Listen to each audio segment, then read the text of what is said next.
অনুশ্রীর মায়ের ফেলে রেখে যাওয়া শেষ স্মৃতিটুকু বাঁচাতে গিয়ে এবার নিজের জীবনটাকে বিপন্ন করে দিল কুসুম। হ্যাঁ বন্ধুরা, ভিডিওটা লাইক দিয়ে দেখতে থাকুন। যে মুহূর্তে কিনা আগুনে অর্ধেকটা অংশ তাদের ঘরের যখন কিনা পুরো ছাই হয়ে যায়, ঠিক সেই মুহূর্তেই কিছুটা অংশ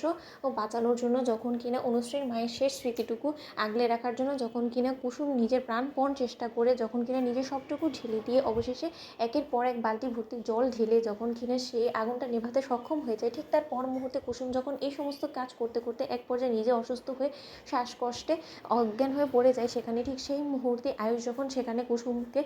বাঁচানোর জন্য সে আগুনে ঝাঁপ দেয় এবং সেখান থেকে কুসুমকে যখন কিনা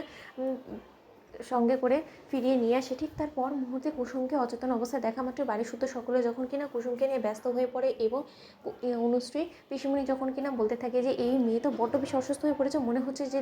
ওর নির্ঘাত শ্বাসকষ্ট হচ্ছে, আসলে চারিদিকে এতটা দাউ দাউ করে আগুন লেগেছে এবং তাতে তো ওর শ্বাসকষ্ট হওয়াটাই স্বাভাবিক এবং এর জন্য হয়তো অজ্ঞান হয়ে পড়েছে, তাতে তুমি কিছু একটা করো না, তুমি একবার ডক্টরকে কল করো না। ঠিক সেই মুহূর্তে অনুশ্রীর বাবা যখন বলতে থাকে যে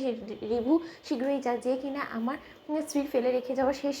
স্মৃতিটুকু বাঁচানোর জন্য এত কিছু করেছে, তাকে আমি কোনো কিছু হতে দেবো না, তাকে ঈশ্বর এতটা নিষ্ঠুর তার প্রতি কোনো মতেই হতে পারে না, এতটা নিষ্ঠুর শাস্তি তাকে কোনো মতেই দিতে পারে না, তাই যে করে হোক না কেন আমি বলছি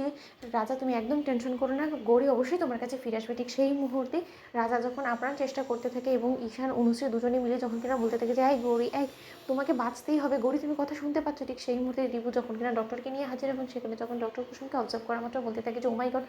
পেশেন্টের কন্ডিশন কিন্তু খুব বেশি ক্রিটিক্যাল, কারণ পেশেন্টের শ্বাসকষ্ট হচ্ছে এবং পেশেন্ট কোনোভাবেই শ্বাস নিতে পারছে না এবং আমরা যদি ইমিডিয়েট ও পেশেন্টকে অক্সিজেন না দিতে পারি তাহলে হয়তো বা কোনো মতে পেশেন্টকে বাঁচানো যাবে না এবং পেশেন্টের হয়তো বা শ্বাসনালীর মধ্যে অনেকটাই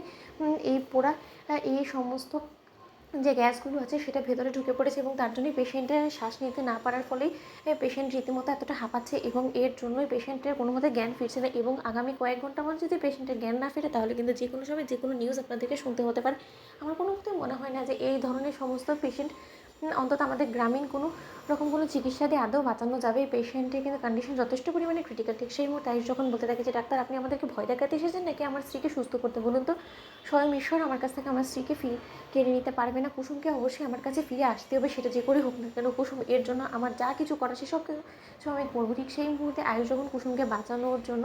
যখন কিনা মন্দিরে ছুটে যায় এবং মন্দিরে ছুটে গিয়ে যখন কিনা কাঁদতে থাকে এবং বলে থাকে যে ঈশ্বর যে মেয়েটা কিনা এত দিন ধরে নিজের জীবনে পরোয়া না করে নিঃস্বার্থ